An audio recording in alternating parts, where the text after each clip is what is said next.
Hello students. तो आज हम पढ़ने जा रहे हैं लाइंस एंड एंगल्स। आज हम इसका पूरा बेसिक की एक्सप्लेनेशन के साथ इसे समझेंगे। Welcome to our channel learn together.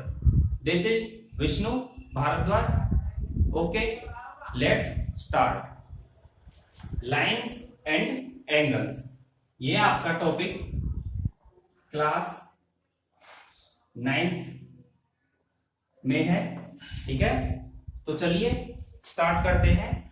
Lines, सबसे पहले तो समझते हैं लाइंस को। ओके, तो लाइंस क्या होती हैं आपकी?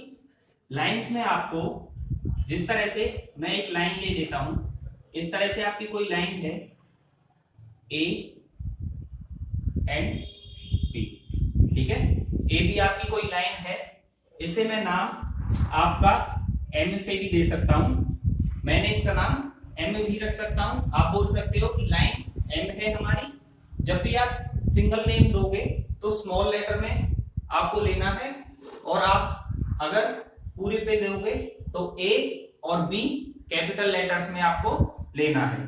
तो ये आपकी लाइन हो गई ए बी, या बोल सकते हो आप एम हमारी कोई लाइन है। ठीक है, अब आते हैं लाइंस की बात करें तो लाइंस में क्या होगा आपका, हमारे पास कोई दूसरी एक और लाइन होगी इस तरह से। मैं इसका नाम पी क्यू ले लेता हूं, या फिर आप इसे एन के नाम से ले सकते हो। तो ठीक है, अगर एक लाइन है तो उसे आप लाइन बोलोगे, और अगर आपकी दो लाइंस हो जाएंगी तो वो लाइंस बन जाएगी एम एंड एन। चलिए आगे बढ़ते हैं। लाइंस में आपकी आती है इंटरसेक्टिंग लाइंस। तो इंटरसेक्टिंग लाइंस क्या होती हैं वो समझते हैं। इसमें क्या होगा, इंटरसेक्टिंग लाइंस का मतलब हो गया आपके पास कोई दो लाइन है इस तरह से।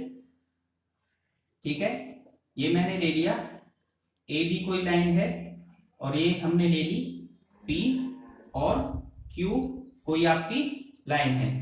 इंटरसेक्टिंग लाइंस, इंटरसेक्ट करने का मतलब क्या हो गया, कोई भी दो लाइंस हैं जो आपस में कट करती हैं, इंटरसेक्ट करती हैं आपकी। मान लेते हैं ये पॉइंट है आपका, कोई ओ पॉइंट पे इंटरसेक्ट करती हैं। इसी तरह से आप इसे नाम एम या फिर एन भी दे सकते हो। तो ये आपकी क्या हो गई, इंटरसेक्टिंग लाइंस हो गई। एम और एन दो लाइन है जो इंटरसेक्ट करती हैं किसी पॉइंट ओ पर। ओके, आगे बढ़ते हैं। आगे होती है आपकी पैरेलल लाइंस।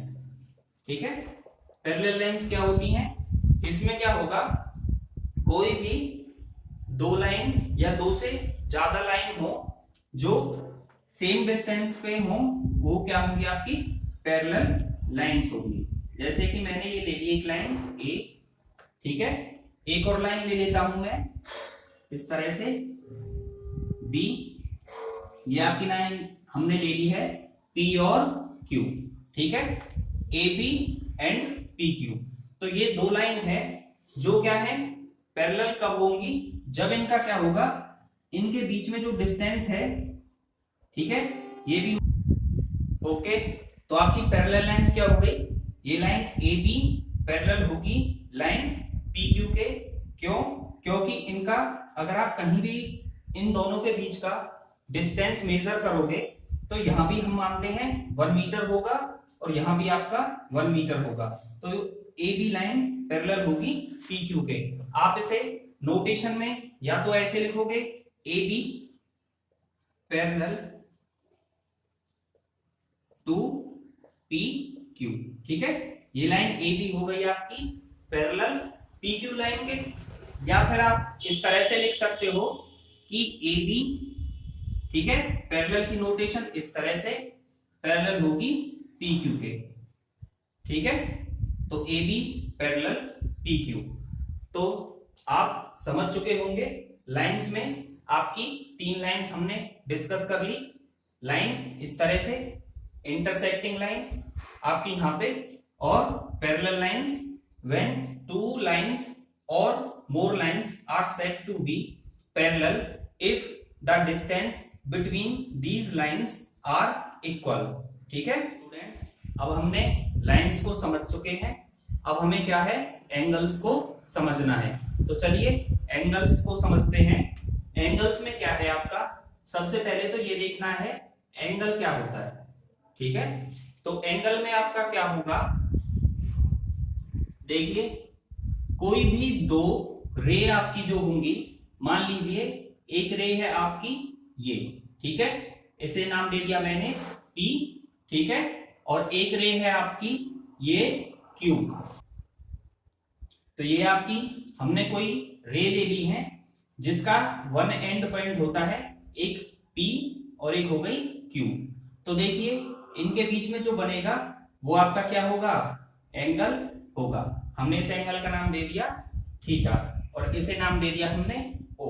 तो देखिए एंगल का मतलब क्या हो गया, when two rays are originate from one end point then they make a angle। जब कोई भी दो रे एक एंड पॉइंट से निकलती हैं तो वो क्या बनाती हैं, एक एंगल बनाती हैं। तो यहां आपका एक एंगल बन चुका है। एंगल की नोटेशन आप इस तरह से लिखोगे, एंगल पी ओ क्यू, जिसकी वैल्यू हमने क्या ली है, वो किसके इक्वल है आपके, हमने माना है उसे, वो है आपका थीटा। ठीक है, एंगल पी ओ क्यू वो क्या माना है हमने, थीटा। इस तरह से आपका एंगल बन जाता है। अब चलिए एंगल के टाइप्स को करते हैं, टाइप्स ऑफ एंगल। देखिए एंगल के टाइप्स को डिस्कस करते हैं। सबसे पहले है आपका, हम पढ़ते हैं एक्यूट एंगल को। अब देखिए एक्यूट एंगल क्या होता है, एक्यूट एंगल होता है आपका लेस देन 90 डिग्री। ठीक है, वो एंगल जिसकी वैल्यू आपकी 90 डिग्री से कम होगी वो एंगल आपका एक्यूट एंगल होगा। तो देखिए इसको आप अगर ड्रॉ करते हो तो ड्रॉ कैसे करोगे, ये मान लीजिए आपका इस तरह से ये एंगल है। ठीक है, ये हमने मान लिया ये आपका 45 डिग्री है। इसे हम नाम दे देते हैं पी ओ क्यू। तो एंगल जो हो गया आपका पी ओ क्यू वो 45 डिग्री है और ये एंगल क्या है आपका, कम है 90 डिग्री से। तो इसलिए इस एंगल को हम क्या बोलेंगे, एक्यूट एंगल बोलेंगे। चलिए सेकंड को डिस्कस करते हैं। अब है आपका राइट एंगल। ठीक है, राइट एंगल, राइट एंगल क्या होता है, राइट एंगल होता है आपका equal to 90 degree. Right angle वो एंगल होता है जो 90 डिग्री होता है आपका। अगर आप इसे ड्रॉ करते हो तो आप इस तरह से ड्रॉ कर सकते हो। ये आपका 90 डिग्री हो गया। ठीक है, इसे हमने नाम दे दोगे सर। ठीक है, तो ये क्या हो गया आपका एंगल। अगर हम डिस्कस करें पीओ क्यू, ये हो गया आपका 90 डिग्री, ये होगा आपका राइट एंगल। ठीक है, आगे बढ़ते हैं। अब है हमारा ऑब्ट्यूज एंगल। ठीक है, एंगल, इस एंगल में क्या होगा, ऑब्ट्यूज एंगल में ये होगा आपका greater than 90 degree but less than 180 degree. ठीक है, तो ऑब्ट्यूज एंगल क्या होता है, 90 डिग्री से ज्यादा होता है पर 180 डिग्री से कम होता है, वो होता है आपका ऑब्ट्यूज एंगल। अगर आप इसे ड्रॉ करते हो तो चलिए ड्रॉ कर लेते हैं, इस तरह से मान लेते हैं। ठीक है, ये आपका एंगल हो गया। ठीक है, ये हमने मान लिया P, यहां से जहां से ओरिजिनेट हो रहे हैं O, और ये हो गया आपका Q। मैं इस एंगल को अज्यूम कर लेता हूं, ये है आपका 110 डिग्री। तो आपका जो एंगल है, एंगल पी ओ क्यू, जो हमने 110 डिग्री माना है, ये क्या हो गया आपका, ये हो गया आपका ऑब्ट्यूज एंगल। अब ये ऑब्ट्यूज एंगल क्यों हुआ है, क्योंकि ये आपका जो 110 है ये 90 डिग्री से तो ज्यादा है और 180 डिग्री से कम है। ठीक है, आगे बढ़ते हैं। ओके स्टूडेंट्स, तो अब तक हमने इसके एंगल के 3 टाइप्स पढ़ चुके हैं। तो अब आपका 4th टाइप पे चलते हैं। 4th टाइप है आपका टाइप्स ऑफ एंगल में ऑब्टस के बाद आता है आपका स्ट्रेट एंगल। ठीक है, तो देखिए स्ट्रेट एंगल क्या होता है। स्ट्रेट एंगल होता है आपका इक्वल टू, ये होता है आपका इक्वल टू 180 डिग्री। ठीक है, वो एंगल जो आपका 180 डिग्री होता है वो आपका स्ट्रेट एंगल होता है। तो चलिए इसे अगर आपको ड्रॉ करना हो तो आप ड्रॉ कैसे करेंगे एंगल को। ये मान लीजिए ए है हमारा पॉइंट ओ और ये बी, तो इस तरह से जो आपका एंगल आएगा ये होगा आपका 180 डिग्री। तो एंगल ए ओ बी ये हो गया आपका 180 डिग्री। तो ये एंगल होगा आपका स्ट्रेट एंगल। अगर आप इसकी डेफिनेशन पे जाएं तो हम इसे डेफिनेशन में बोलेंगे a angle which is equal to 180 degree is called straight angle. Next पे बढ़ते हैं। आपका 5th टाइप है, ये है आपका स्ट्रेट के बाद आते हैं हम रिफ्लेक्स एंगल पे। ठीक है, आपका 5th टाइप है रिफ्लेक्स एंगल। रिफ्लेक्स एंगल में क्या होगा, the angle which is greater than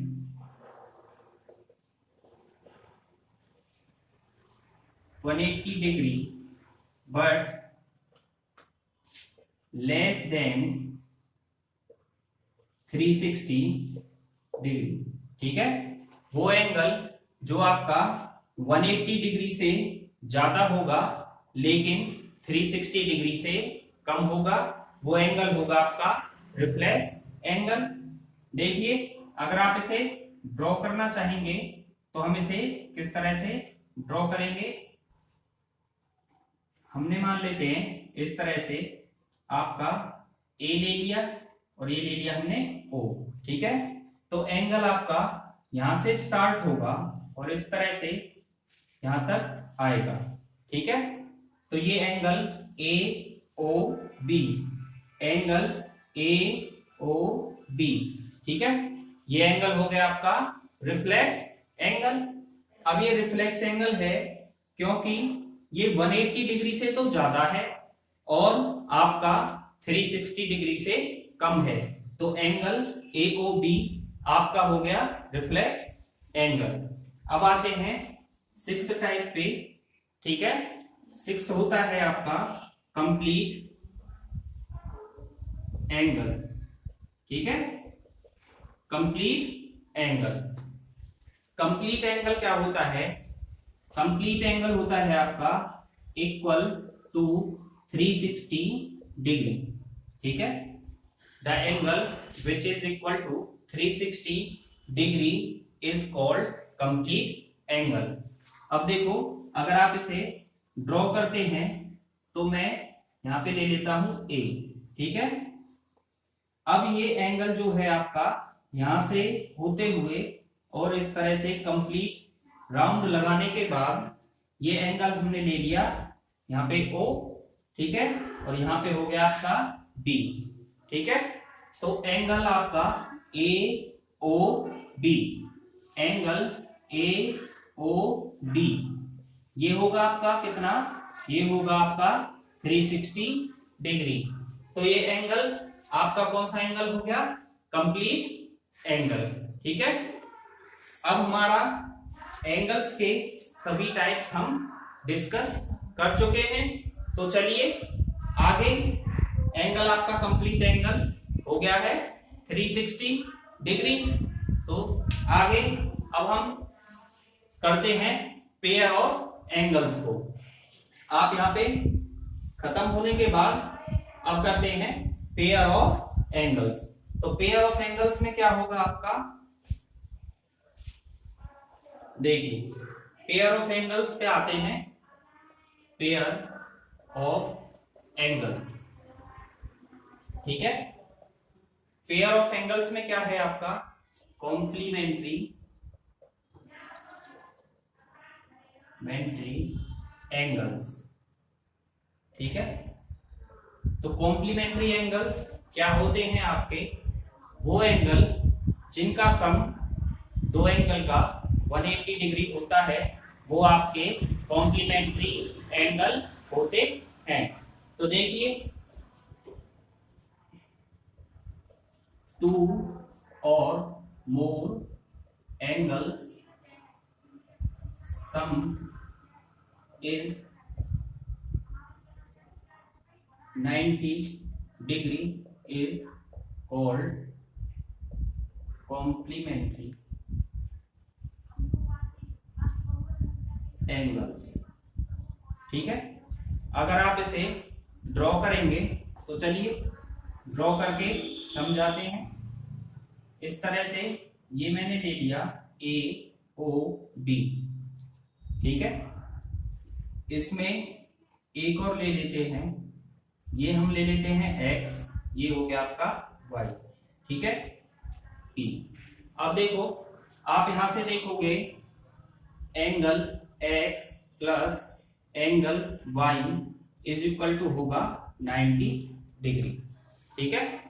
तो AOP जो हमारा क्या है, x है, तो इसकी वैल्यू प्लस POB इसकी वैल्यू y हमने लिया है, दोनों का सम क्या होगा 90 डिग्री। तो angle x plus y 90 degree हो गया।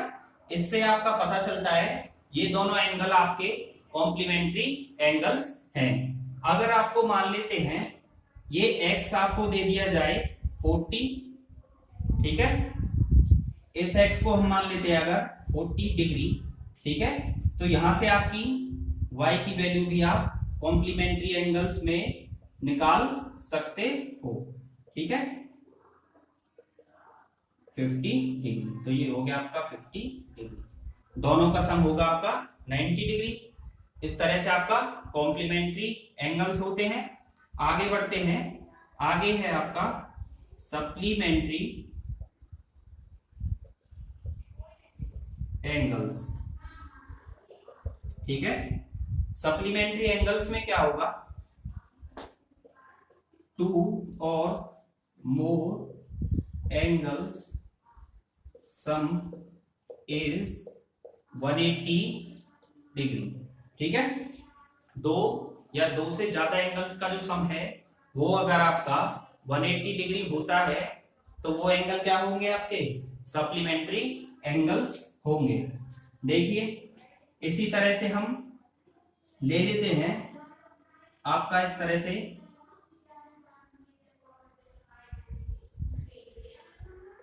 ओ बी, ठीक है, हमने यहां ले लिया इस तरह से, ये हो गया आपका कोई पी ले लिया, ठीक है। तो ये वाला एंगल और ये एंगल आपका, ठीक है। तो यहां से angle A O P plus angle P O D, angle P O D, ये क्या होंगे, ये यहां से POA प्लस एंगल POB, इन दो एंगल्स का सम क्या होगा आपका 180 डिग्री होगा। तो आप कह सकते हो सप्लीमेंट्री एंगल वो होते हैं to angles sum is 180 degree. कोई भी दो एंगल जिनका सम आपका 180 डिग्री होता है वो आपके कौन से होते हैं, सप्लीमेंट्री एंगल्स होते हैं। तो देखिए यहां से आपका सप्लीमेंट्री हो गया। उसी तरह से ध्यान रखना है आपका कॉम्प्लीमेंट्री एंगल्स में आपका to angles sum is 90 degree. ठीक है, कॉम्प्लीमेंट्री में आपका दो एंगल्स का सम क्या होगा 90 डिग्री होगा। C4 कॉम्प्लीमेंट्री तो C पहले आता है तो 90 डिग्री भी पहले आता है, तो C मींस 90 डिग्री दो एंगल्स का sum. Supplementary which means two angles sum 180 degree, दो एंगल को जोड़ने पे उनका सम आएगा 180 डिग्री, वो होंगे आपके सप्लीमेंट्री एंगल्स। अगर हम इसे A ले लेते हैं और इसे B ले लेते हैं तो ये हो गया angle A plus angle B 180 degree. ठीक है, अगर हम अज्यूम करते हैं A इज इक्वल टू आपका 60 डिग्री। ठीक है, तो यहां से A की वैल्यू हो गई आपकी 60, तो अब आप यहां से एंगल B को निकाल सकते हो। तो एंगल B क्या हो जाएगा आपका 180 minus 60 is equal to 120 degree. ठीक है, तो ये एंगल B आप इस तरह से निकाल लोगे, ये होगा आपका 120। ठीक है स्टूडेंट्स, तो चलिए सप्लीमेंट्री के बाद आगे बढ़ते हैं आपका थर्ड पे। ये हो गया आपका एडजेसेंट एंगल। ठीक है, तो एडजेसेंट एंगल्स क्या होंगे देखिए, इस तरह से आपका है कोई ए ओ और ये बी हमने ले लिया। ठीक है, यहाँ पे एक और आर्म हमने बनाई। ठीक है, इसका नाम ले लिया पी, तो ये मान लो ए हो गया और ये हो गया बी। तो यहाँ पे जो आपके ये एंगल्स हैं ए ओ पी, तो यहाँ पे जो है आपका ए ओ पी, इसे हमने नाम दे दिया ए, और पी ओ बी इसे नाम दे दिया बी। तो देखो अब हमें क्या करना है, एडजेसेंट एंगल।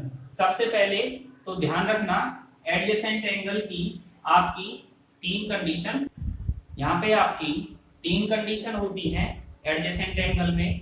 सबसे पहली, दे हैव ए कॉमन आर्म। ठीक है, तो इनमें एक कॉमन आर्म होती है, जैसे कि यहाँ पे ओपी ये वाली आपकी कॉमन है इन दोनों में। ठीक है, दूसरी होती है आपकी they have a common vertex, इनकी एक कॉमन वर्टेक्स होती है। ठीक है, आगे the non common arm are